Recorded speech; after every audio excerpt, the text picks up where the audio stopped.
Graça e paz, amém? Boa noite. Boa noite da minha parte, graça e paz da parte do Senhor. Boa noite para você que está nos assistindo também ao vivo ou em gravação nessa noite. Você é bem-vindo a participar ativamente conosco desse culto de adoração ao nome do Senhor. Pegue aí uma Bíblia, se você tiver, reúna sua família e vamos adorar o Senhor juntos. Que bom que a gente tem esse recurso para a gente estar junto também. Eu quero convidar você à adoração ao Senhor, amém? Vamos louvar aquele que é soberano, aquele que fez todas as coisas. A Bíblia nos mostra que a terra era sem forma e vazia, mas o Espírito do Senhor se movia e todas as coisas vão acontecendo no poder da vontade do Senhor. Amém, queridos? Se você pode, fique de pé no seu lugar e vamos cantar essa canção. O nosso Deus, Ele é soberano, Ele reina sobre tudo e sobre todos. Digno ao Senhor.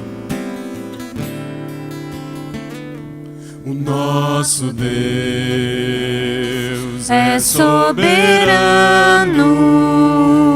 Ele reina antes da fundação do mundo. Nosso Deus é soberano, Ele reina antes da fundação do mundo. A terra era sem forma e vazia, e o Espírito do nosso Deus se movia sobre a face das águas. Foi Ele quem criou os céus dos céus e fez separação das águas da terra seca. Foi Ele quem criou os luminares e criou a natureza e formou o homem. Glória a Deus por suas maravilhas, pela sua grandeza. Glória a Deus.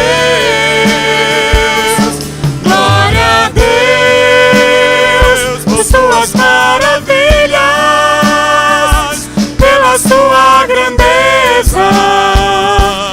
Glória a Deus. Nosso Deus é soberano,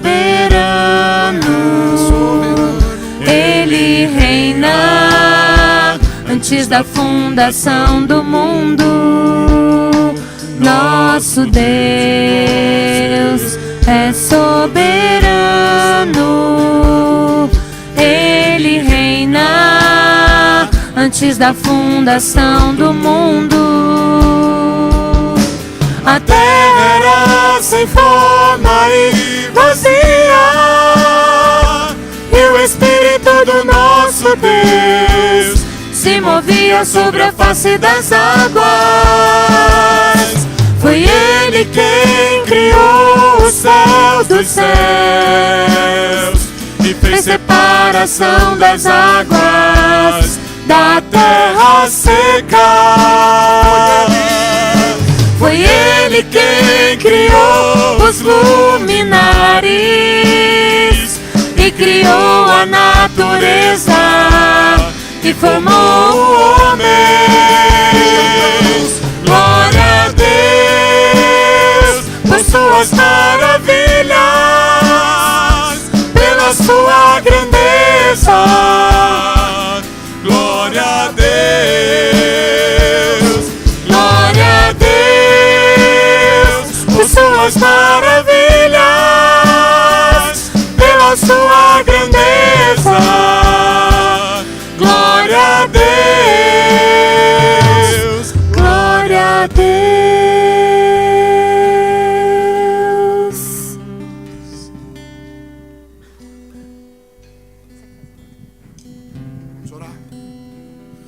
Deus, nós te louvamos pelas tuas maravilhas, pelos seus poderosos feitos, ó Deus.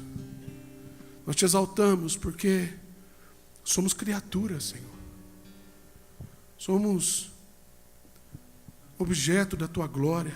Somos formados pela sua vontade. Perdoa-nos, ó Deus, por tantas vezes que nós queremos ser glorificados, nós queremos, ó Deus, pensar que somos dignos de algo. Pensamos, ó Deus, que somos capazes de criar algo, de governar a nossa vida. Isso é um auto-engano enorme. Nenhum de nós sabe o que vai acontecer no próximo segundo. E como é bom olhar para a Tua palavra e ver que é um Deus que governa o universo. Em cada detalhe, cada segundo que passa, em tudo Tu és Deus, Pai. E nessa noite o nosso coração se cala diante da Sua majestade, diante do Seu poder, da Sua maravilhosa graça, porque Tu és um Deus santo e maravilhoso, que acolhe pecadores. Isso é um absurdo. Mas esse é o Deus que nós adoramos. Aleluia. Um Deus que acolhe pecadores. Bendito é o Teu nome, Senhor, pela Tua grandeza, pela Tua majestade, pela Tua presença santa que santifica esse lugar e que faz desse encontro uma adoração, ó Deus, porque a Tua presença é real aqui nesta noite. Tu és um Deus vivo e verdadeiro, Deus. Tu estás aqui no meio de nós. Ó Deus, move o nosso coração até Ti, cativa-nos, ó Deus, leva-nos para mais perto de Ti nessa noite, em cada rito, em cada leitura, em cada oração, sobretudo através da Sua palavra preparada para nós nessa noite. Ó Deus, vem resgatar uma vez mais tudo que temos, porque somos Teus, ó Pai, pertencemos a Ti. Nós invocamos não a Sua presença, porque aqui o Senhor já está, mas invocamos o toque do Senhor, a ação do Senhor na nossa vida. Ser propício a nós nessa noite, Pai. Visita-nos, Pai, e recebe todo o louvor, toda a glória e adoração, em nome e para a glória de Jesus. Amém. E graças a Deus. Amém, queridos? Vamos continuar louvando o Senhor? Vamos continuar louvando o Senhor, porque o nosso Deus é um Deus que é grande, grande é o Senhor. Eu lembro uma vez que a minha filha, ela perguntou para mim assim: papai, que tamanho que é Jesus? A minha filha hoje está com 4 anos. Quando ela me perguntou isso, ela tinha 2 anos e meio. E ela perguntou: papai, que tamanho que é Jesus? Aí eu falei: filha, eu estava fazendo outra coisa, meio distraído. Eu falei: Jesus é mais ou menos do tamanho do papai, assim. Ela falou assim: não, papai, Jesus é muito maior que o papai. Eu falei: é isso mesmo, minha filha. Entendi, Ele é muito maior, Ele é grande demais. Queremos o Teu nome engrandecer e agradecer-te por Tua obra em nossas vidas. Confiamos em Teu infinito amor, pois só Tu és o Deus eterno sobre toda a terra e céus.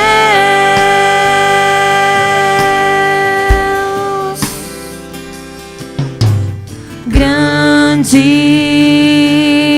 é o Senhor e muito digno de louvor. Na cidade do nosso Deus, seu santo monte, a alegria de toda a terra.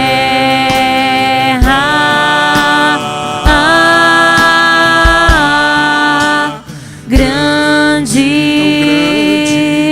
é o Senhor em quem nós temos a vitória e que nos ajuda contra o inimigo. Por isso diante dele nos prostramos e o adoramos. Queremos o Teu nome engrandecer e agradecer-te por Tua obra em nossas vidas. Confiamos em Teu infinito amor, pois só Tu és o Deus eterno sobre toda a terra e céus. Grande é o Senhor em quem vitória. Diga ao Senhor. Grande é o Senhor em quem nós temos a vitória, que nos ajuda contra o inimigo. Por isso diante dele nos prostramos e o adoramos.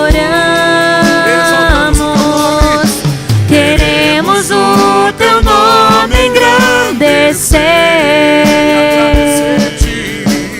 e agradecer-te por tua obra em nossas vidas. Confiamos em teu infinito amor, pois só tu és o Deus eterno sobre toda a terra. Queremos o teu nome engrandecer, Exaltamos o teu nome, Senhor, e agradecer-te por tua obra em nossa vida. Confiamos em teu infinito amor, pois só tu és o Deus eterno sobre toda a terra e céus. aleluia. Só tu és Deus eterno sobre toda a terra e céus. Nosso Deus é santo, nosso Deus é poderoso. Ele é o príncipe da paz, rei dos reis, senhor dos senhores, o alfa, o ômega, o princípio e o fim de todas as coisas.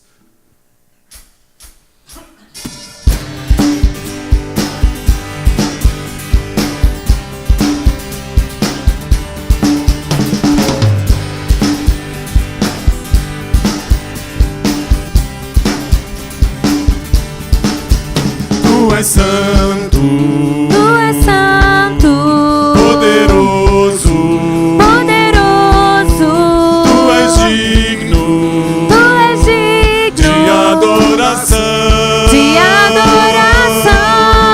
Eu te sigo, Eu te sigo, eu te ouço, eu te ouço, e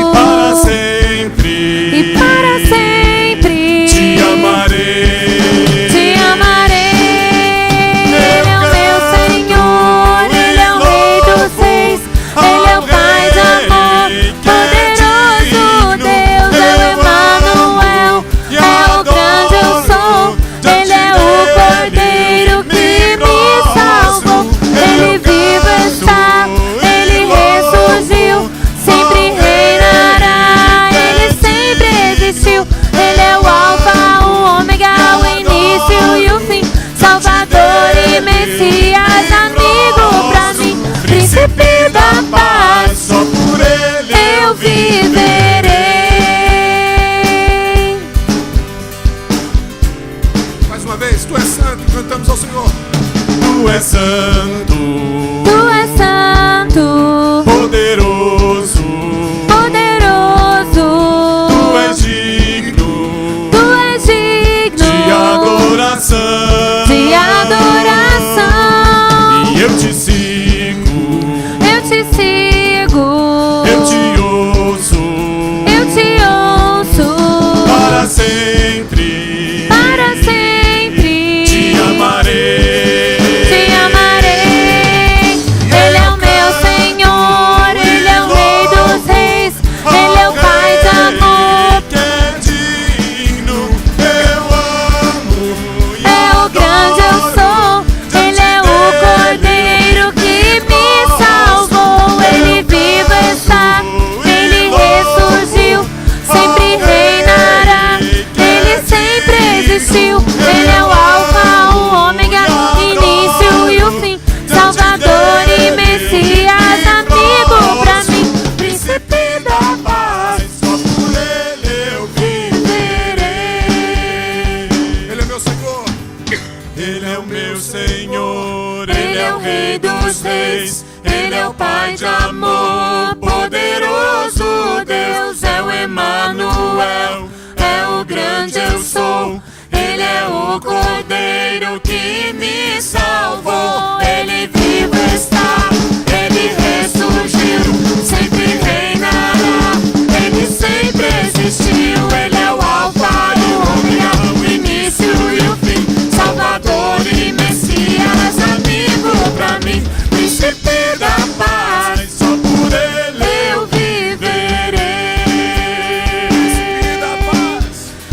Príncipe da paz, só por ele eu viverei.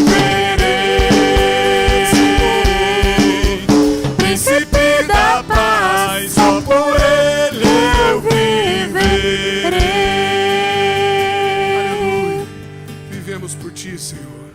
Aleluia. A palavra do Senhor nos lembra no livro de Atos dos Apóstolos que nele nós existimos, nele nós nos movemos, porque dele, por meio dele, diz o escritor da carta aos Romanos, o apóstolo Paulo, porque dele, por meio dele, para ele são todas as coisas.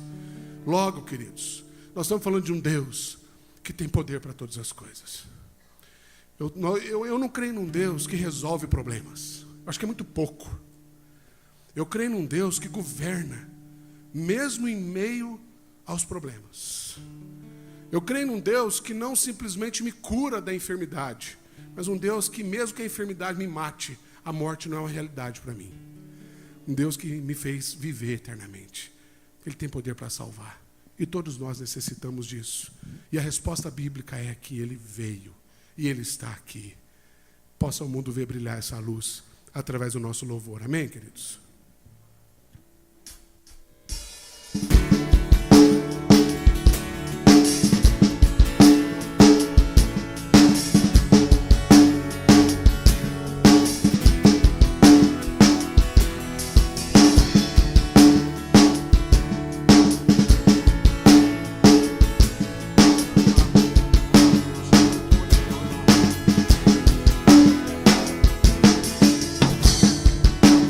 Todos necessitam de um amor perfeito, perdão e compaixão. Todos necessitam de graça e esperança, De um Deus que salva.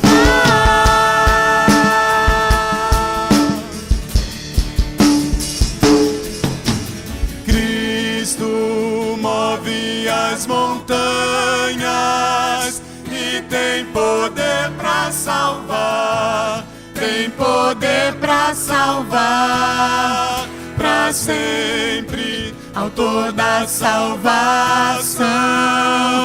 Jesus a morte venceu, sobre a morte venceu.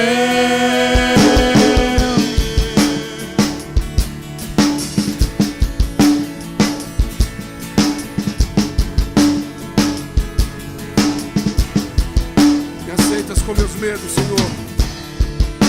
Me aceitas com meus medos, falhas e temores. Enche o meu viver, a minha vida entrego pra seguir teus passos. A ti me rendo, eu me rendo. Cristo move as montanhas e tem poder pra salvar, tem poder pra salvar, pra sempre, autor da salvação. Jesus a morte venceu, sobre a morte venceu.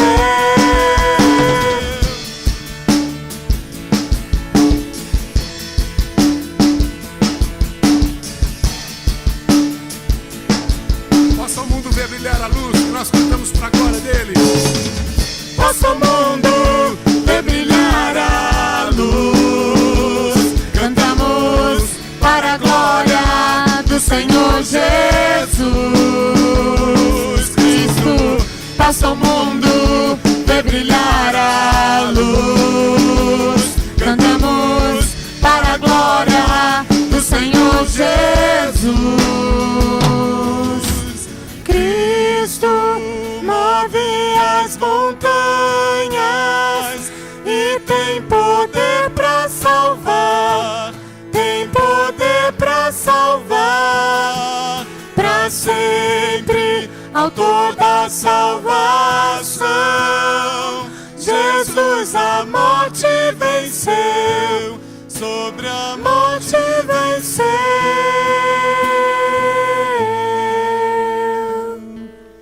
Inspirados ainda por esse cântico, eu convido os irmãos a abrir as suas Bíblias em Isaías, capítulo 61. Nós vamos ler os 3 primeiros versículos que nos fala muito sobre esse cântico que nós acabamos de cantar. Porque o Espírito de Deus está sobre nós com um propósito. E esse propósito não é que a gente se reúna só aqui entre nós, aqueles que já conhecem. O Espírito de Deus está sobre nós para a gente sair e fazer algo diferente nesse mundo, para que o mundo possa conhecer essa luz. Vamos ler juntos, todos juntos, os 3 primeiros versículos de Isaías 61. Vamos lá?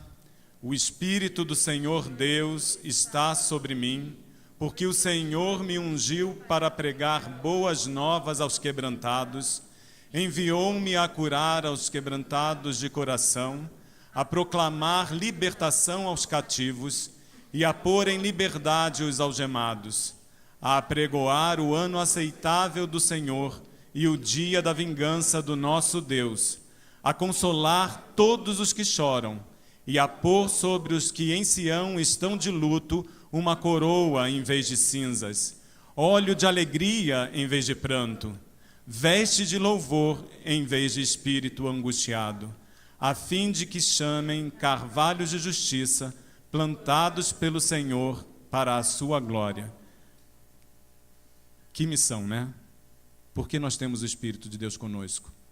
Só para nos alimentar, para nos enchermos, para glorificarmos e adorarmos Ele? Não. Para limpar os olhos dos que choram, para consolar os quebrantados. Aqui está a nossa missão. Isso tudo a gente faz quando a gente proclama as boas novas da salvação em Cristo Jesus. Não fazemos isso porque podemos fazer algo. Fazemos isso porque Ele fez por nós. E essa é a nossa missão como igreja. Cada um de nós individualmente, nós como comunidade do Senhor, estamos aqui com o Espírito do nosso Senhor Deus para proclamar aquele que nos tirou das trevas para a sua maravilhosa luz. E continuando a louvar o Senhor, nós vamos entoar o hino de número 42, o grande amor de Deus, que é esse amor que a gente tem que mostrar ao mundo e proclamar a todos. Vamos cantar juntos e com força.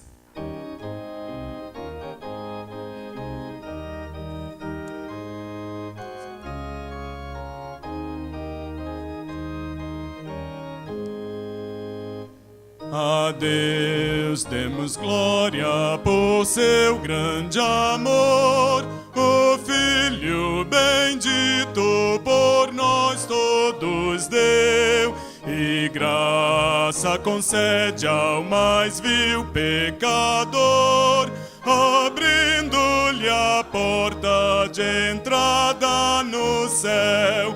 Exultai, exultai, vinde todos louvar a Jesus Salvador, a Jesus Redentor. A Deus demos glória por quanto do céu seu Filho bendito por nós todos deu. Ó graça real, foi assim que Jesus, morrendo seu sangue por nós derramou, herança nos céus com os santos em luz, legou-nos aquele que o preço pagou. Exultai, exultai, vinde todos louvar a Jesus Salvador, a Jesus Redentor. A Deus demos glória por quanto do céu seu Filho bendito por nós todos deu.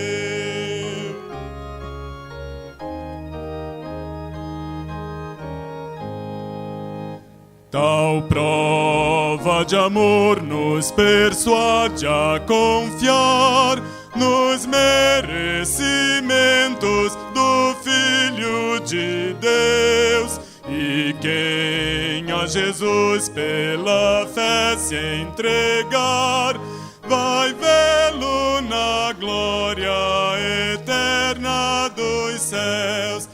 Exultai, exultai, vinde todos louvar a Jesus Salvador, a Jesus Redentor. A Deus demos glória, porquanto do céu seu Filho bendito por nós todos deu. Mais uma vez, Senhor, na Tua presença, a gente quer Te adorar e louvar o Teu nome por quem o Senhor é. Porque o Senhor é soberano sobre as nossas vidas, o Senhor é o nosso Criador, o Senhor é o nosso Redentor, o Senhor é o nosso sustento, o Senhor é a nossa vida. Muito obrigado, Deus, porque o Senhor é o nosso Deus. Nós Te louvamos nessa noite por tudo que o Senhor já fez por nós, pelo sacrifício de Jesus, pela nossa salvação no Seu sacrifício, Deus, e Te pedimos que isso faça diferença nas nossas vidas todos os dias. Que o Senhor possa estar sobre nós individualmente como igreja, para que a gente possa proclamar isso ao mundo, para que o mundo conheça através de nós, através dos nossos atos, da nossa boca, Deus, do nosso agir, o mundo possa conhecer a Jesus, Deus. Nós sabemos que nós não somos merecedores de qualquer coisa, nós somos pecadores, nós somos falhos, mas louvamos o Teu nome, porque o Senhor faz em nós e por meio de nós a Tua obra, Deus. E nós Te clamamos e pedimos que o Senhor continue a agir em nós e por meio de nós, para que essa igreja cresça, para que esse mundo conheça a Jesus. Usa cada um de nós, Deus. Fala com a gente nessa noite. Aceite o nosso louvor, que sai de lábios impuros, mas de pessoas que amam ao Senhor, e por isso estamos aqui reunidos no nome do Senhor Jesus. Amém. Pode sentar, igreja.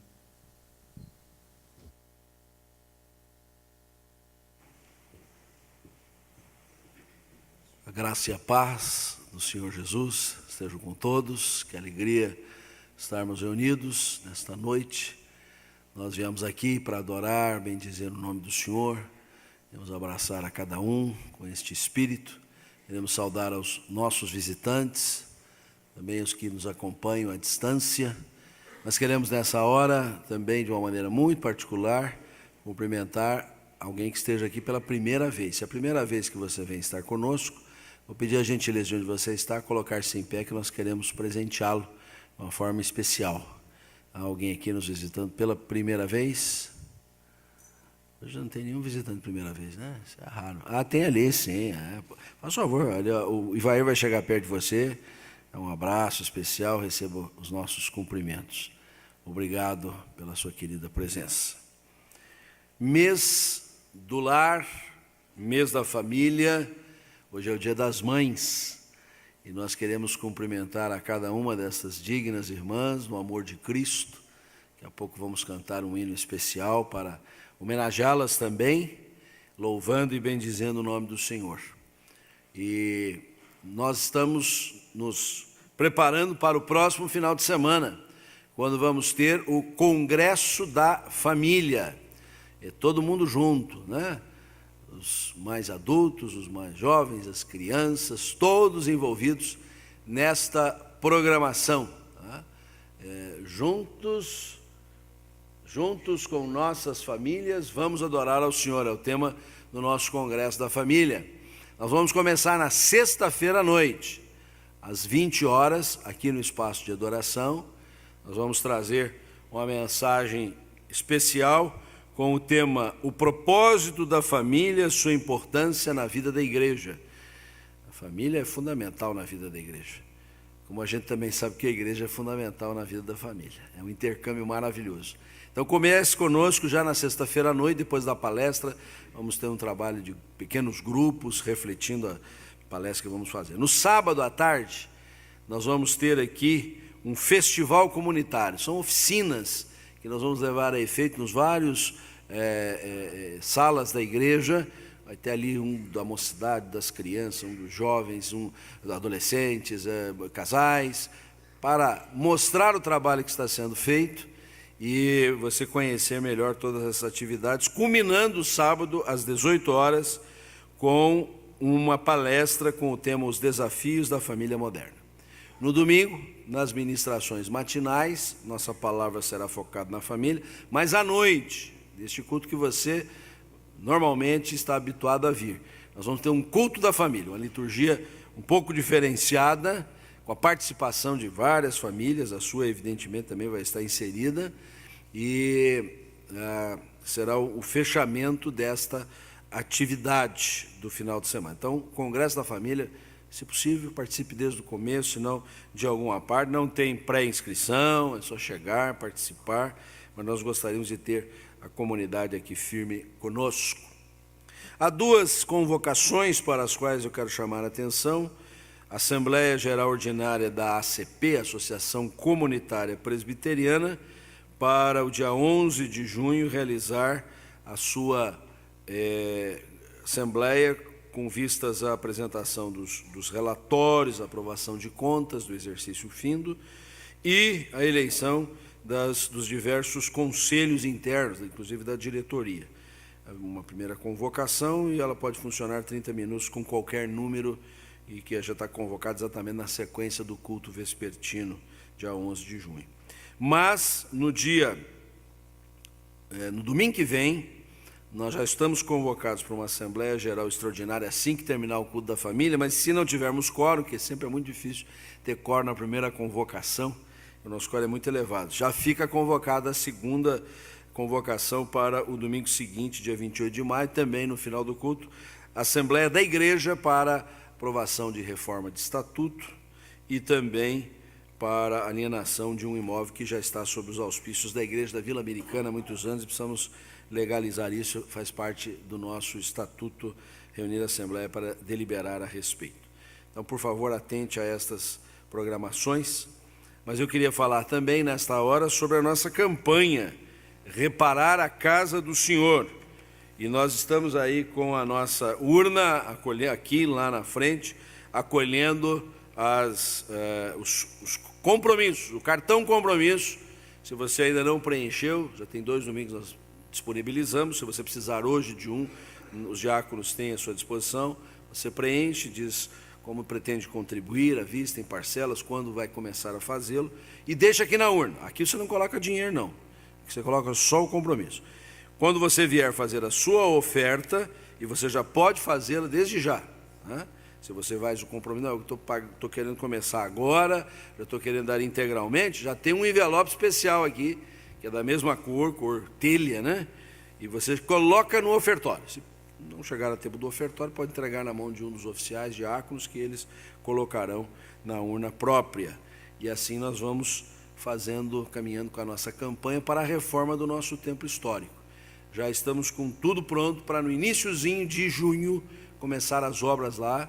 Para quem está ouvindo pela primeira vez essa informação, os que já ouviram, desculpe repetir, nós vamos abrir o telhado, que está padecendo de muitos cuidados, fazer uma nova estrutura, fechá-lo, aí com isso nós vamos ter que trocar forro, vamos ter que fazer parte de alvenaria, parte elétrica, é uma obra de fôlego, mas que estamos imbuídos em fazer num curto espaço de tempo, para rapidamente poder retornar para lá as muitas atividades que também se realizam lá, né? Deus nos deu a bênção de ter esse segundo tempo maior, mais amplo, para reuniões maiores, como, por exemplo, o culto das 11 horas, mas nós nunca dispensamos o templo histórico, né? Ali já temos um culto de oração às segundas-feiras à tarde, à quinta-feira à tarde, o culto das 9 horas da manhã, os casamentos são realizados lá, como sempre foi o nosso propósito, usar bastante aquele templo. E depois de fazer tantas obras ao redor, e apenas fazer pequenos ajustes cosméticos ali, chegou a hora da gente fazer uma obra de fôlego também nesta marca registrada que é a nossa igreja. A nossa marca da campanha é exatamente o telhado visto de cima, para quem ainda não se deu conta.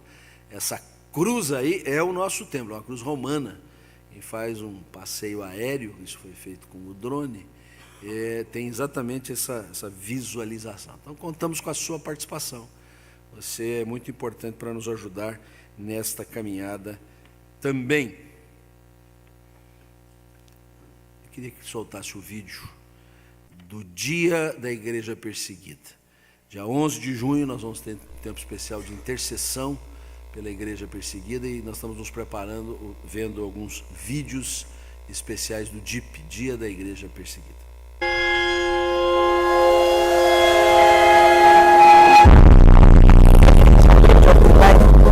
Life continues. Desde então, o Senhor tem sido a minha força. Ele não tem me deixado nenhum só dia.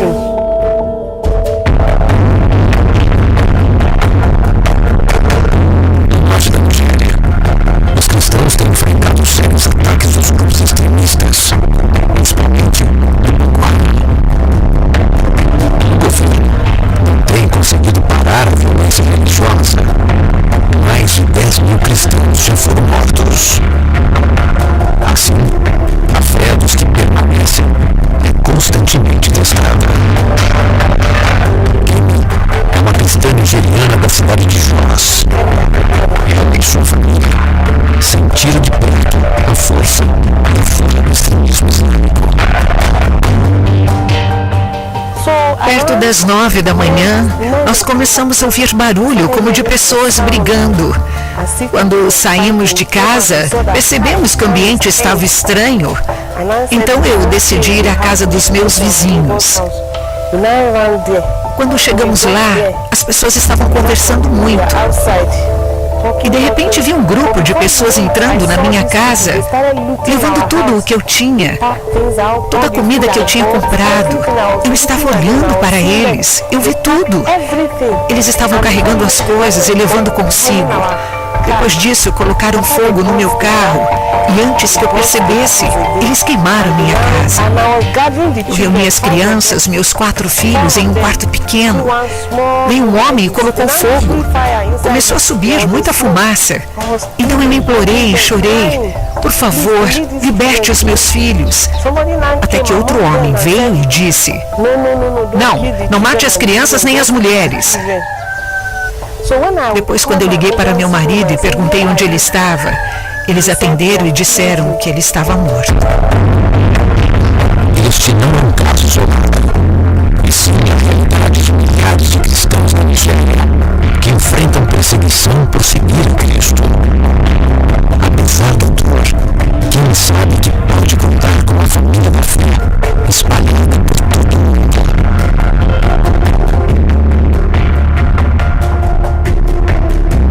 Como líderes e pastores, não temos prazer algum em ver as nossas ovelhas morrerem. Temos visto viúvas e órfãos na igreja.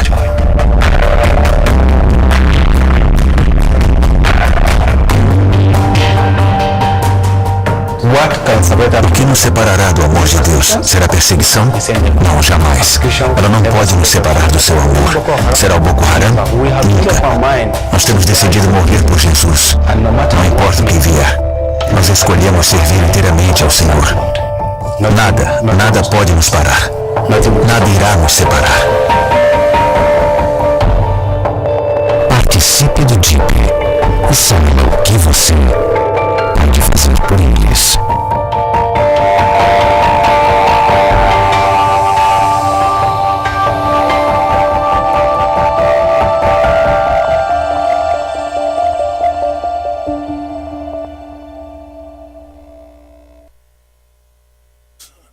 À vista dessas coisas, nós estamos numa situação muito diferente.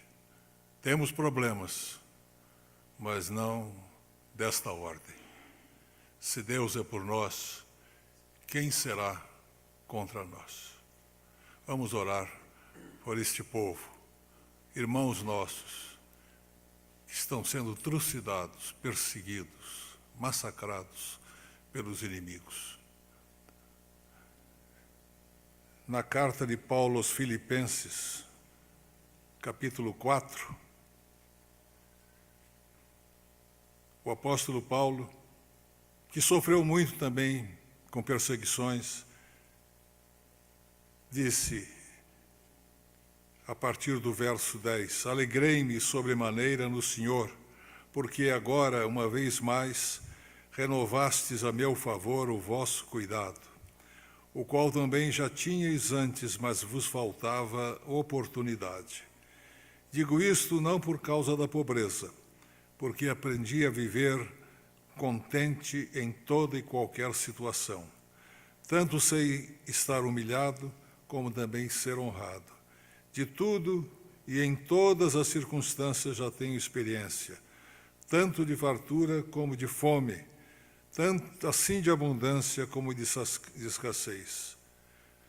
Tudo posso naquele que me fortalece. Vamos dizer todos juntos? Tudo posso naquele que me fortalece. Com espírito de gratidão e humilhados pelo imenso amor de Deus, sabemos que só estamos agradecendo porque Deus nos dá todas as coisas. Ele supre todas as nossas necessidades, tanto materiais quanto morais e espirituais. Nós vamos agora também lembrando que hoje é um dia especial, um dia para homenagearmos as nossas mães, as mães que estão vivas conosco, as mães que já partiram, as mães que não estão mais conosco, estão na companhia do Senhor. Vamos cantar o hino de número 397. Nossos irmãos diáconos farão o recolhimento das ofertas.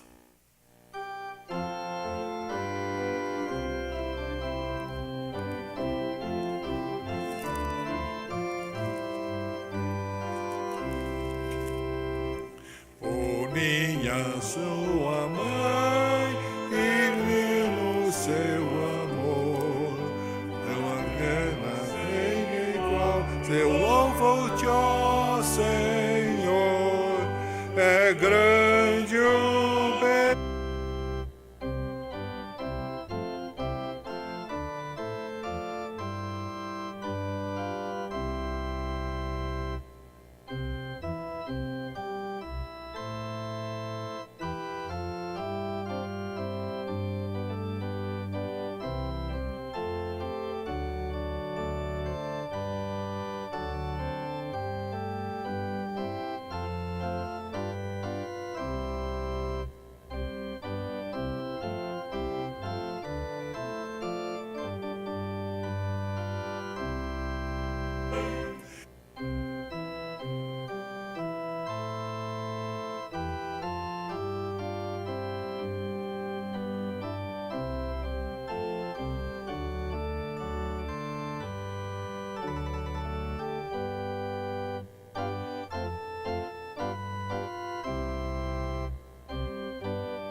Ficamos de pé. Crianças, se houver aqui para participar. Depois.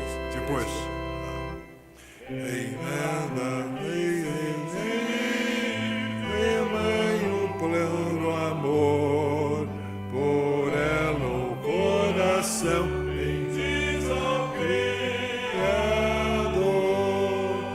É grande o bem e nada ninguém pode alguém chamar de mãe.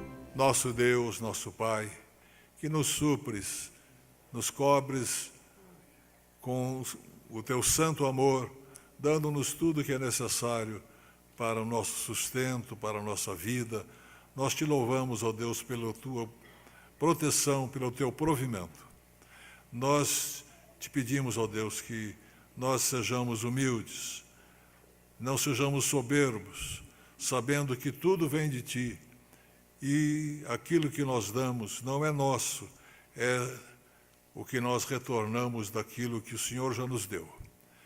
Nós te pedimos, ó Deus, que nós tenhamos um coração compassivo, um coração capaz de sofrer com aqueles que sofrem, chorar com aqueles que choram, e nos compadecermos daqueles que estão passando tantas dificuldades, como nós vimos há pouco ser retratado.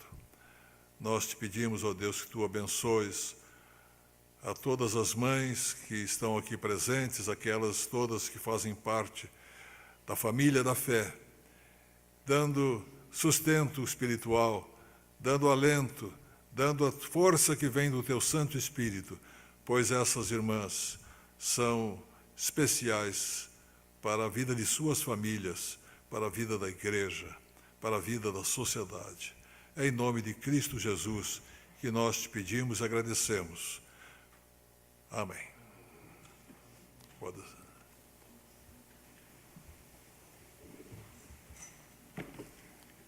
Queria convidar que você comigo abrisse no livro dos Salmos, capítulo 91, e vamos fazer uma leitura de forma alternada, mesmo assentados como os irmãos estão. Livro dos Salmos, no capítulo 91. O tema é sob a sombra do Altíssimo. O verso 1 diz assim: o que habita no esconderijo do Altíssimo e descansa à sombra do Onipotente. Diz ao Senhor, meu refúgio, meu baluarte, Deus meu em quem confio. Pois ele te livrará do laço do passarinheiro e da peste perniciosa. Cobrir-te-á com suas penas e sob as suas asas estarás seguro. A sua verdade é a pavês e escudo. Não te assustarás o terror noturno, nem da seta que voa de dia. Nem da peste que se propaga nas trevas, nem da mortandade que assola ao meio-dia. Caiam 1000 ao teu lado, 10.000 à tua direita, tu não serás atingido. Somente com os teus olhos contemplarás e verás o castigo dos ímpios. Pois disseste: o Senhor é o meu refúgio, fizeste do Altíssimo a tua morada. Nenhum mal te sucederá, praga nenhuma chegará à tua tenda. Porque aos seus anjos dará ordens a teu respeito, para que te guarde em todos os teus caminhos. Eles te sustentarão nas suas mãos, para não tropeçares em alguma pedra. Pisarás o leão e a áspide, calcarás aos pés o leãozinho e a serpente. Porque a mim se apegou com amor, eu o livrarei. Poloei a salvo, porque conhece o meu nome. Ele me invocará, e eu lhe responderei. Na sua angústia eu estarei com ele, livrá-lo-ei e o glorificarei. Saciá-lo-ei com longevidade e mostrarei a minha salvação. O que habita no esconderijo do Altíssimo e descansa à sombra do Onipotente. Uma das realidades que a gente percebe nesse salmo é essa confiança inabalável em um Deus que compartilha conosco todos os momentos da nossa vida. É interessante notarmos que o salmista não fala sobre a inexistência de problemas. E ele coloca aqui uma lista, né, falando de coisas que acontecem de manhã, de tarde, de noite, na madrugada. Mas uma certeza ele tem, de que tudo poderia vir, nós não estaríamos sozinhos nessa nossa caminhada. Que se necessário fosse, os seus anjos, o Senhor daria ordens para que cuidasse da nossa vida, nos segurando pela mão e, se necessário fosse, até mesmo nos carregando no colo. E a verdade é que depois de tudo, no finalzinho, ainda vem uma grata satisfação do próprio Deus dizendo: porque a mim se apegou com amor. Eu tenho desejado me apegar ao Senhor com amor. E você? Mesmo diante das lutas enfrentadas, dos problemas que eu sei que existem nas nossas vidas, mas ainda assim, um desejo do coração de Deus, de nós para com Ele, é que nos apeguemos a Ele com amor, porque uma das suas promessas é de aqueles que assim o fazem, Ele na verdade se manifestaria com graça, poder da sua presença constante em todos os momentos. E é isso que eu queria desafiar que nós fizéssemos agora, que colocássemos a nossa vida diante desse Deus onipotente, diante desse Deus que, mesmo que você não perceba, é o Deus que renovou as misericórdias a cada manhã que eu e você levantamos. É o Deus que, mesmo quando você anda displicente a cada lugar, é o Deus que está cuidando de você. É o Deus que cuida da sua família. É o Deus que protege não apenas a questão dos teus bens, da tua saúde, mas é o Deus que está te levando com segurança até a eternidade, para aquele lugar que Deus tem preparado para cada um de nós. Então, possamos agora nos colocar diante dEle, mas com um desejo específico: Senhor, eu quero me apegar com amor a Ti. Eu quero perceber essa Tua presença santa, que a cada momento cuida de mim. Vamos orar.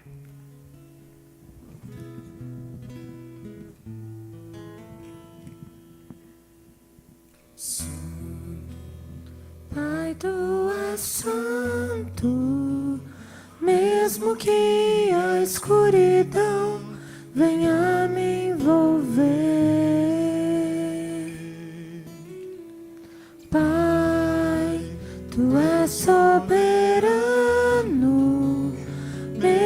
que a confusão me impeça de ver. Senhor, eu não mereço teu amor. Quando não crendo, não sinto teu tocar. Desejo ser o reflexo claro e puro do teu amor.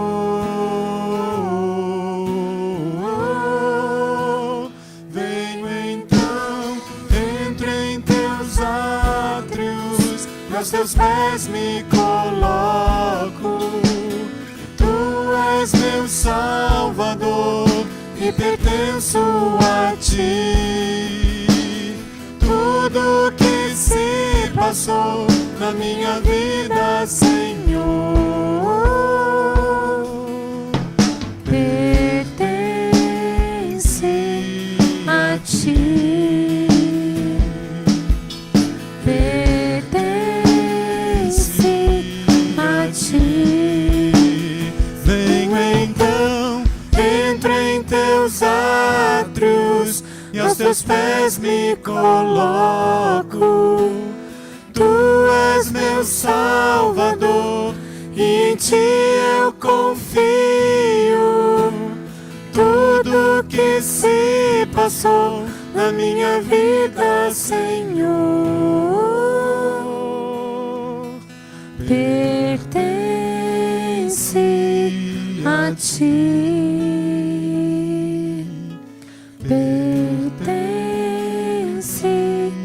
A ti, por só tu és santo.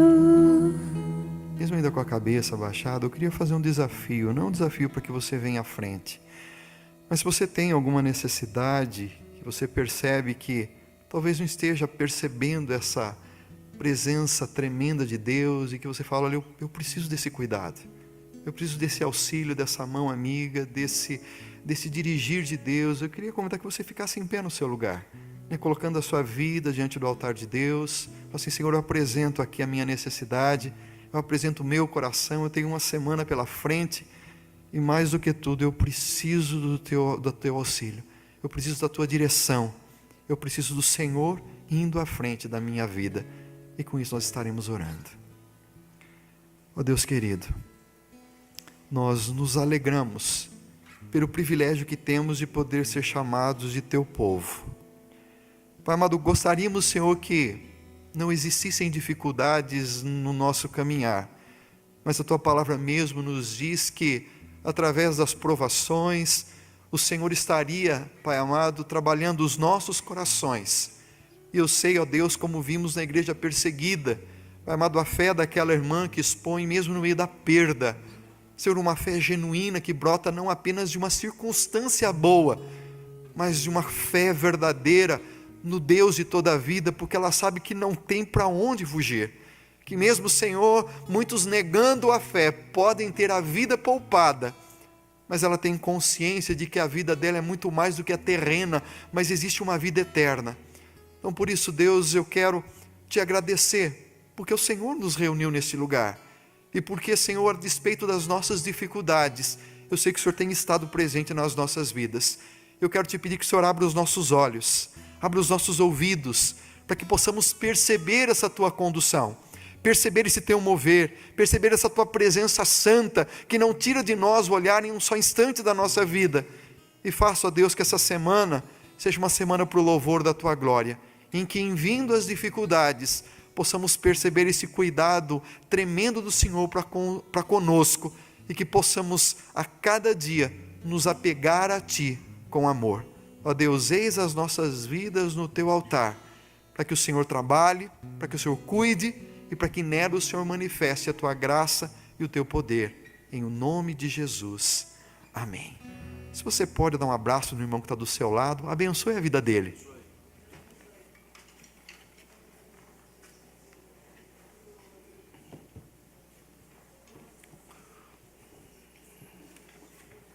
Vamos assentar. Vamos dar continuidade ao nosso culto nesse momento, na meditação bíblica. Para isso eu peço que você abra a Escritura na carta que Paulo escreveu aos Gálatas, capítulo 2. Nós vamos ler dos versos 11 a 21. Gálatas 2, 11 a 21. Nós temos trabalhado um pouco em cima desta epístola nestes últimos dias. Nesse trimestre, com certeza, nós vamos retomar alguma coisa da epístola aos Gálatas, porque estamos trabalhando o tema da graça. E um dos confrontos da graça é consoante a persistência da lei contra a graça.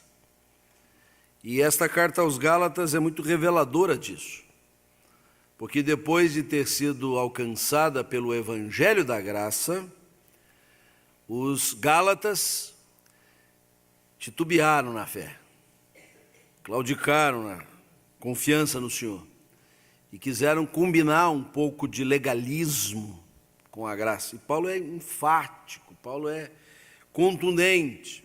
Ele já no capítulo 1, ele diz assim: admira-me que estejais passando tão depressa daquele que vos chamou na graça de Cristo para outro evangelho.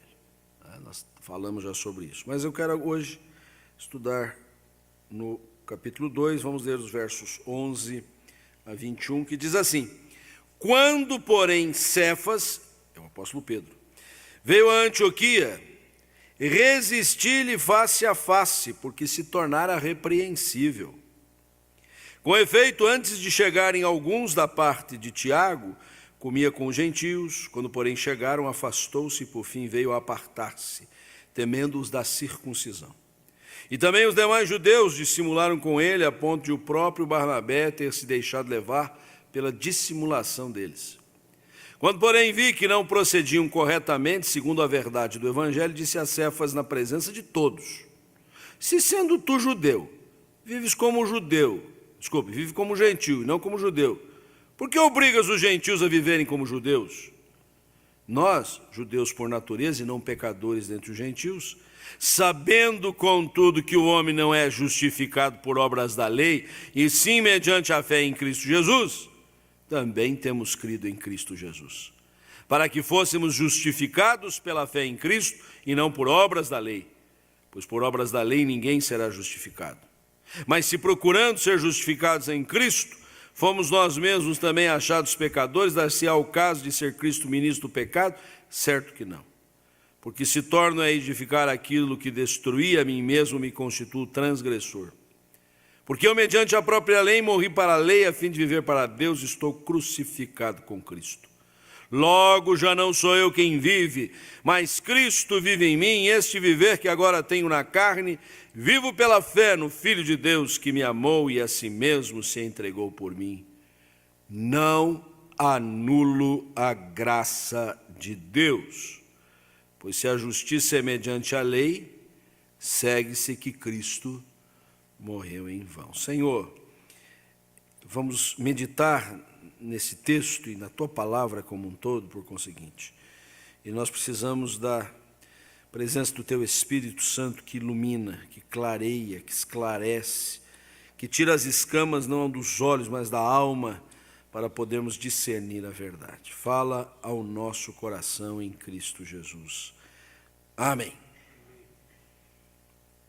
Lideranças eclesiásticas, quando dão para discordar, isso pode gerar conflitos insanáveis, verdadeiras divisões e cisões ao longo da história da igreja.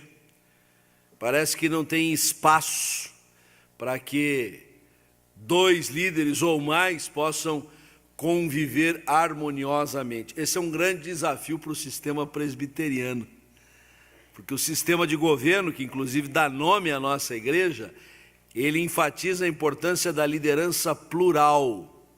É na multidão dos conselheiros que surge a sabedoria. Isso nem sempre é uma tarefa muito fácil, muito simples. Indiscutivelmente, as grandes personalidades do primeiro século da igreja nascente foram Paulo e Pedro.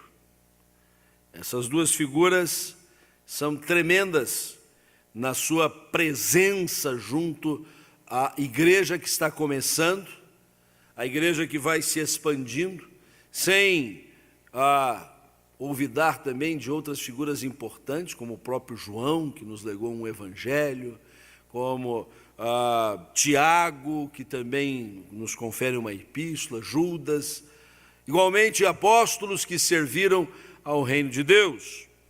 No entanto, ao longo da própria cristandade, Paulo e Pedro figuram juntos, tanto que no calendário católico romano, que tem para cada dia um personagem especial, os chamados santos, os dois têm o mesmo dia. Quem é que sabe o dia dos dois? Protestante é duro, não conhece a história geral, né? 29 de junho. Né? Você vê, o Antônio tem um dia exclusivo para ele, dia 13, né? O Santo Antônio, o reverendo David que sabe direitinho, porque ele casou, né? Então, o santo casamenteiro, né? Mas os dois estão tão juntos que é dia de Paulo e Pedro, né? Dia 29 de junho. E aqui é interessante, porque essas duas colunas, Pedro, que trabalhou mais junto aos judeus, teve a liderança do colégio apostólico desde ainda do ministério de Cristo na terra, e mesmo tendo deixado essa liderança para Tiago, irmão do Senhor, que acabou liderando o grupo ali de Jerusalém, Pedro ainda era aquela grande referência dos primórdios. Paulo vai aos gentios e ganha espaço, e ganha terreno. Duas figuras ilustres, mas que tiveram as suas divergências, tiveram os seus desentendimentos. Nesta passagem nós vemos o apóstolo Paulo enfrentar o apóstolo Pedro, aqui chamado de Cefas. Eu não sei bem a ordem dos tratores, acho que essa aqui foi primeiro. A carta aos Gálatas foi escrito antes da segunda epístola de Pedro, mas lá na segunda epístola de Pedro parece que ele deu troco. Porque lá no finalzinho, no capítulo 3, no verso 16, ele eufemisticamente se refere ao apóstolo Paulo como alguém que escreve coisas difíceis de entender. A teologia é complicada, em outras palavras. Ele é servo do Senhor, ele é um grande apóstolo, é plantador de igreja, é um grande missionário, mas ele escreve uns negócios difíceis de entender. Então vejam que as duas personalidades muito fortes. O contexto dessa passagem é muito importante a gente marcar. Aconteceu em Antioquia da Síria. Uma grande igreja missionária estava sediada ali. Foi a igreja que acolheu o apóstolo Paulo recém-convertido. Ali Barnabé e Paulo foram crescendo juntos no espírito de irem às missões, a ponto de quando houve uma grande reunião de oração ali, o Senhor disse, vai pegar essa liderança aí, e Paulo e Barnabé estavam nesse grupo, e vocês separem os dois para irem às missões, está lá em Atos 13. E aí Pedro está visitando essa igreja, ele foi de encomenda lá, inclusive, para ver a graça de Deus que estava florescendo ali, uma coisa impressionante. E aí o apóstolo Pedro está mais em casa com os gentios, que não tinham as tradições judaicas, que não tinham aqueles ritos mais específicos, e vivendo comumente a fé livre no Evangelho, até que chegou uma comitiva de Jerusalém, enviada por Tiago, que agora estava liderando o grupo, e todos judeus. E quando essa turma chegou, o Pedro deu uma engasgada, o Pedro deu uma remexida e começou a evitar de estar junto com os gentios, porque existem essas diferenças, e disse, acho que vou ficar aqui, mas vou fazer um pouco de oração ali no canto, e Paulo percebeu, e Paulo disse, não tem nada a ver com espiritualidade isso não, ele está com vergonha de dizer que ficou amigo dos gentios. Ele está querendo parecer diferente agora do que estava agindo, porque tem uma turma lá de Jerusalém. E aí ele vai fazer um discurso tremendo aqui, porque ele trabalha essa questão de judeus e gentios, e chega a parecer estranho, quando ele no versículo 15, ele diz, nós judeus por natureza, e não pecadores dentro de gentios, como se os judeus não fossem pecadores também. Mas é que o judeu, para quem não era judeu, ele tinha essa maneira de chamar de gentil pecador, né? Jesus várias vezes foi abordado pelos fariseus, judeus da estirpe mais incisiva, dizendo assim: ele come com publicanos e pecadores. Publicanos é porque eram traidores da pátria, né? Coletavam impostos dos seus compatriotas para mandar para o Império Romano, os funcionários públicos da Receita provincial ali. E pecadores era uma expressão mais ampla para dizer não seguem o culto judaico. E Paulo está dizendo: eu tenho a tradição judaica, eu tenho o sangue judaico, eu conheço a lei, eu não sou desses outros que vocês têm. Só que nós sabemos uma coisa: não é isto que determina a nossa salvação, é a graça de Deus. No versículo 14, Paulo diz assim: vi que não procediam corretamente segundo a verdade do Evangelho. Grave bem esta expressão, a verdade do Evangelho, porque a verdade do Evangelho é uma só. A graça do Senhor é que salva, redime, converte, transforma, muda as nossas vidas. A verdade do Evangelho é que Deus nos ama tanto, mas nos ama tanto, que veio nos buscar e não fica esperando que a gente tome a iniciativa de ir atrás dele. A verdade do Evangelho é que o Senhor, tomando a iniciativa de vir nos buscar, fez uma obra completa e, de fato, Ele nos atrai para Ele mesmo. Com amor eterno eu te amei, por isso com a minha benignidade eu te atraí. Já vaticinava o profeta Jeremias. Sim, meus irmãos, a verdade do Evangelho, e Paulo diz que eles não estavam procedendo de acordo com a verdade do Evangelho. Estavam querendo de novo realçar a lei. Dizer que para ser crente de verdade, além de confessar a Cristo, tinha que seguir esse rito, aquele outro. Tinha que evitar isso, evitar aquilo outro, dentro do regime judaico, e por isso ficaram conhecidos como judaizantes. Na medida em que os judeus não podiam mais segurar o avanço da obra missionária, o crescimento da igreja do Senhor Jesus, eles disseram: então tudo bem, pode pregar, mas não se esqueçam de seguir também isso, aquilo outro. Eram judaizantes. A verdade do Evangelho. Eu quero pontuar algumas lições que me parecem estar bastante patentes nesta passagem acerca disto. A primeira coisa acerca da verdade do Evangelho, que é a graça de Cristo, é que a graça de Cristo, e só ela, nos propicia a justificação. A graça de Cristo nos propicia a justificação.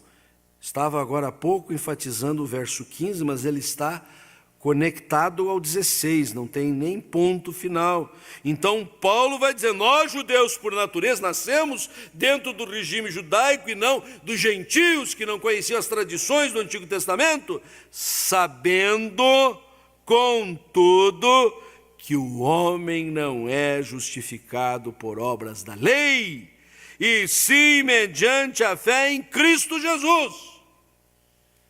Também temos crido em Cristo Jesus, para que fôssemos justificados pela fé em Cristo e não por obras da lei, pois por obras da lei ninguém será justificado. Porque é importante martelar a doutrina da justificação, chamada muitas vezes de justificação pela fé. Na verdade, é justificação pela graça mediante a fé. Esta foi a grande bandeira de Lutero. Foi a redescoberta que ele fez nos seus estudos da Carta aos Romanos e que acabou se tornando o estupim da reforma que estamos comemorando seus 500 anos. Porque depois que o pecado entrou no mundo, nós ficamos em dívida. Alguém precisa pagar essa conta. Alguém precisa nos justificar. Alguém precisa cumprir a justiça para balancear as coisas. E não são as obras da lei, não são os nossos méritos pessoais, é a graça de Cristo. Não dá para a gente identificar claramente onde é que termina a bronca do apóstolo Paulo para com o apóstolo Pedro. A gente sabe onde é que começa, né? Lá no verso 14, depois daquele 2 pontos, que está no meio do versículo, a gente tem a impressão, ele está falando para Pedro, né? Se, sendo tu judeu, vives como gentio e não como judeu, por que obrigas os gentios a viverem como judeus? Pode ser que ele tenha parado aqui de se dirigir a Pedro. Mas tudo mais que ele diz é para Pedro, é para Tiago, é para mim, é para você hoje. A graça de Cristo é que nos propicia a justificação, não seguir este ou aquele rito. É preciso cuidar-se permanentemente disto. Por quê? O versículo 21 explica a importância da gente sempre estar lembrando, sendo lembrado. Ele diz assim: não anulo a graça de Deus, a graça de Cristo, a graça que me salvou. Porque é uma tentação muito grande. Nós que fomos objetos do amor de Deus, Ele nos alcançou por graça, somos salvos pela graça. Aí somos colocados no seio da família da fé, aí vamos servindo de todo o coração, aí vamos nos empenhando na obra, vamos até assumindo postos de liderança na igreja, vamos sendo colocados diante de desafios que a gente começa a achar que é justificado por todos estes feitos. Que na verdade a nossa salvação depende do nosso empenho pessoal, até sob o risco de perdermos a salvação se a gente não for tão correto. O Senhor fez uma obra completa. E nós cremos e ressaltamos e ratificamos que a graça de Cristo nos propicia a justificação, e somente ela, sob pena de anularmos a graça de Deus. Pois se a justiça é mediante a lei, cumprimento de ritos, Cristo teria morrido em vão, sem qualquer sentido. Mas este episódio, esse entrevero, se a gente precisar dizer, esta circunstância que até salta aos nossos olhos da divergência de 2 colunas da igreja, não apenas nos ensina que a graça de Cristo nos propicia a justificação, mas também salienta que a graça de Cristo opera em nós a santificação. Da justificação para a santificação. A obra da salvação é muito completa. Ela começa antes da fundação do mundo, desde a eleição eterna. Ela acontece no tempo e no espaço, quando o Senhor nos vocaciona, nos chama pelo Evangelho. E ela é aplicada em nós nesses elementos tão importantes. Uma declaração de que fomos feitos justos porque Cristo cumpriu a justiça por nós. Mas também porque Ele, ato contínuo, remete o seu Espírito Santo para habitar o nosso coração, e é Ele quem produz a santificação. Por que eu estou colocando isso? Porque muitos sugeriam, e Paulo sabia disso, que ao pregar tanto sobre a graça que justifica, Paulo estaria abrindo uma senda, uma grande avenida, para que aqueles que criam, eu sou salvo pela graça de Deus, creio nisso, não porque eu faço bem, porque eu cumpro ritos religiosos, porque eu faço doações, sou um filântropo, e porque tenho uma índole, uma conduta moral muito elevada, então eu posso viver de qualquer jeito que eu estou salvo. E aí alguns começaram a sugerir que Paulo era ministro do pecado, e que Cristo era ministro do pecado também.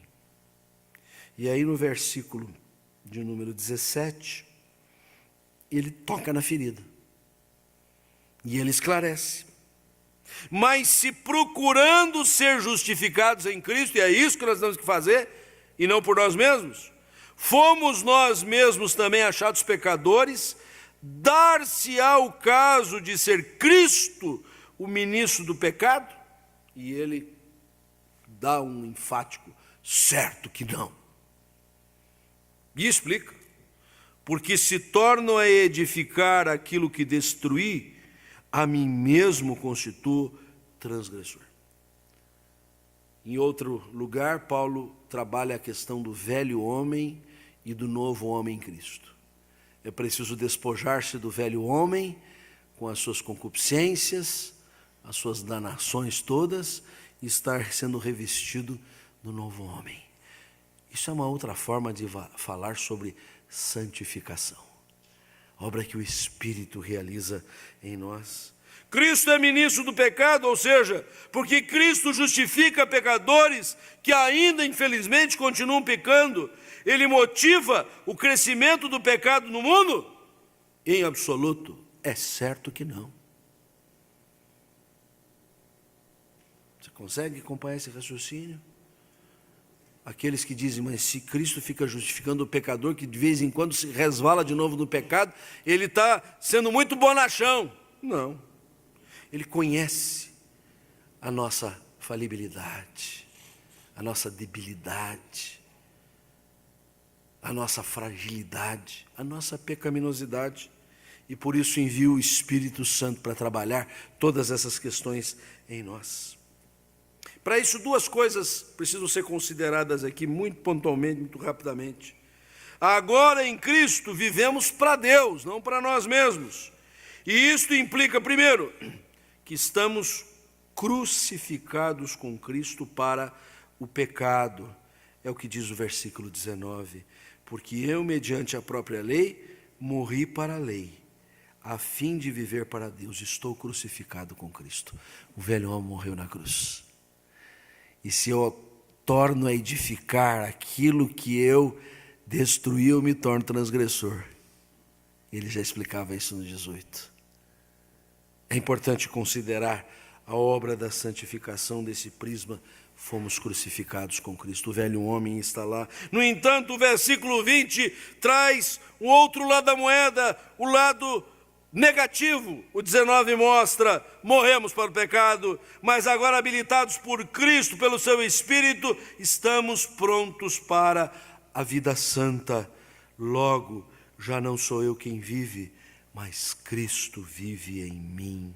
E esse viver que agora tenho na carne, vivo pela fé no Filho de Deus, que me amou e a si mesmo se entregou por mim.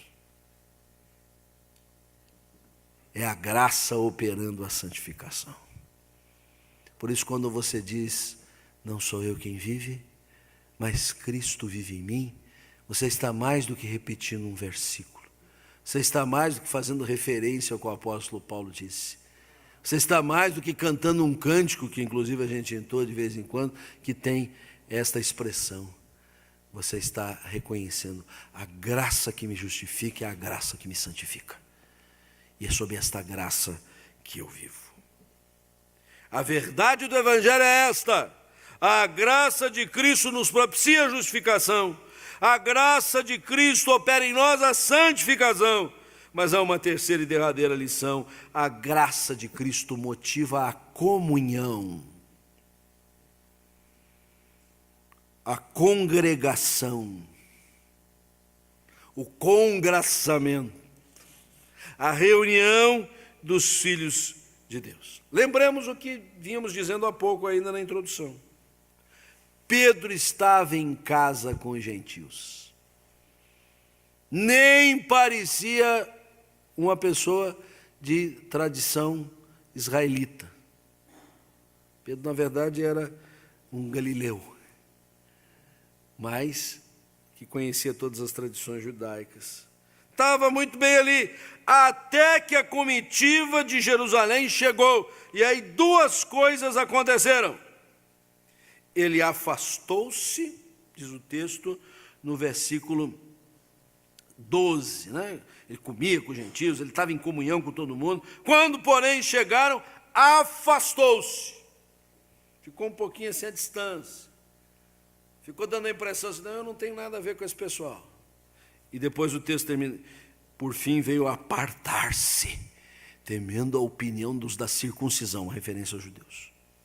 Vejam que o ministério do legalismo das imposições que deixam a justificação e a santificação de lado, ele trabalha num crescendo. Ele primeiro leva o próprio apóstolo Pedro a afastar-se a uma certa distância, depois apartar-se, trazendo o sentido assim de um afastamento completo.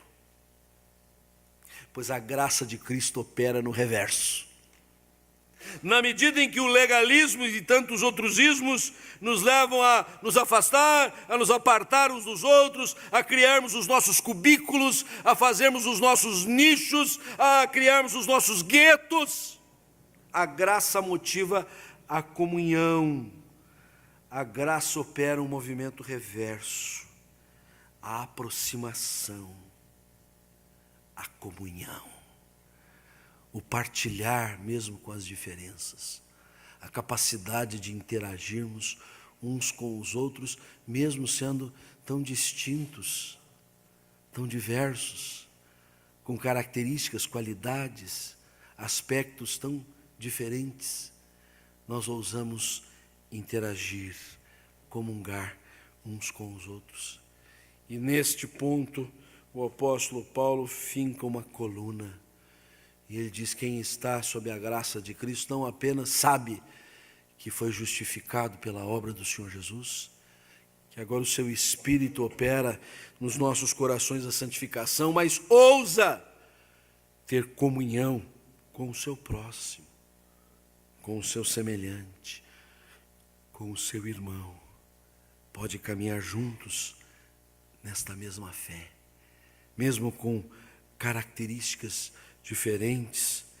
E lá no finalzinho da epístola, no capítulo 6, Paulo então define todas as coisas, quando ele diz assim no verso 15, bem no finalzinho: pois nem a circuncisão é coisa alguma, nem a incircuncisão, ou seja, nem o ser judeu ou ser gentil, mas o ser uma nova criatura, o estar em Cristo, porque quem está em Cristo é nova criatura. Que o Senhor possa nos dar plenamente consciência desta graça, fazendo transbordar em nós a consciência do seu amor, da sua bondade, dos efeitos, dos frutos que esta graça produz em nós, propicia a nós. Mormente esses que aqui destacamos: a justificação, a santificação e a comunhão que podemos ter uns com os outros. Que Deus nos abençoe. Amém. Vamos, meus irmãos, cantar o hino 97. Desde já convidamos a todos para prosseguirmos juntos no pavilhão Reverendo Oswaldo, quando teremos um gostoso lanche ali de comunhão, e desejamos a todos uma feliz semana que só está começando. Hino 97.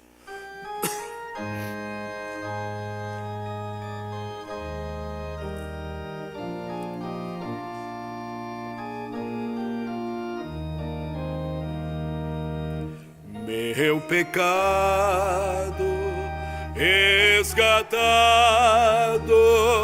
foi na cruz por teu amor, e da morte, triste sorte, me livraste, ó Redentor.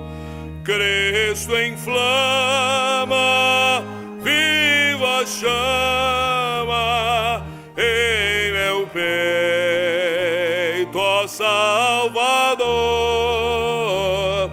pois te adora quem te implora. Vem guiar-me, bom Senhor. Se hesitante, vacilante, ouço a voz do tentador. Tu me guias, me auxilias e me tornas vencedor. Cristo inflama chama em meu peito, ó Salvador, pois te adora quem te implora, vem guiar-me, bom Senhor. Redimida, só tem vida a minha alma em teu amor. Com apreço reconheço quanto devo a ti, Senhor.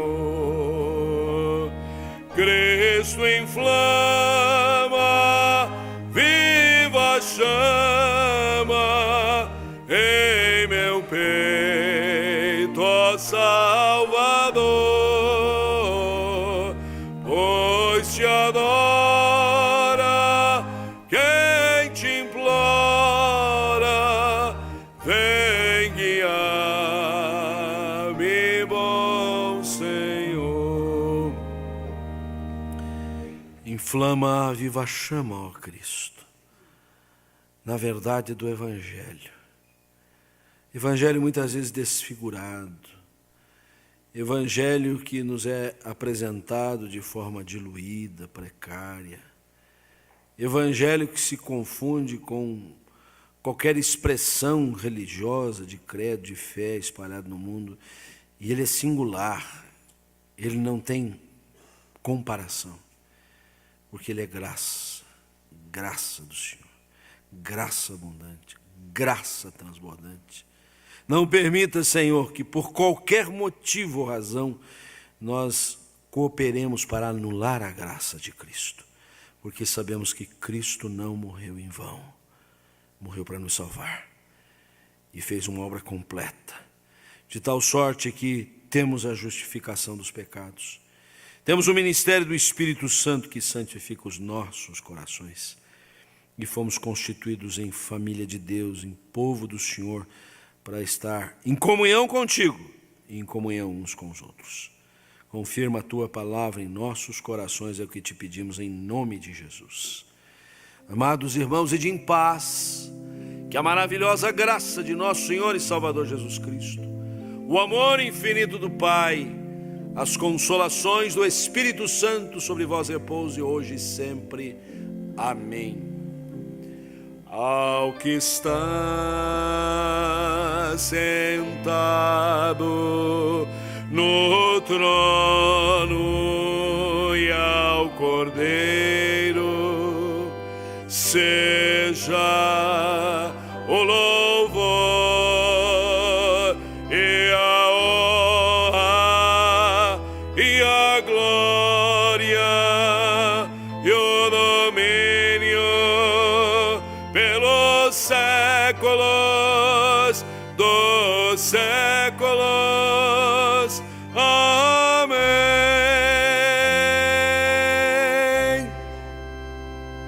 Meus queridos irmãos, vamos nos saudar na paz de Cristo. Uma boa semana a todos. Vamos para o nosso cafezinho.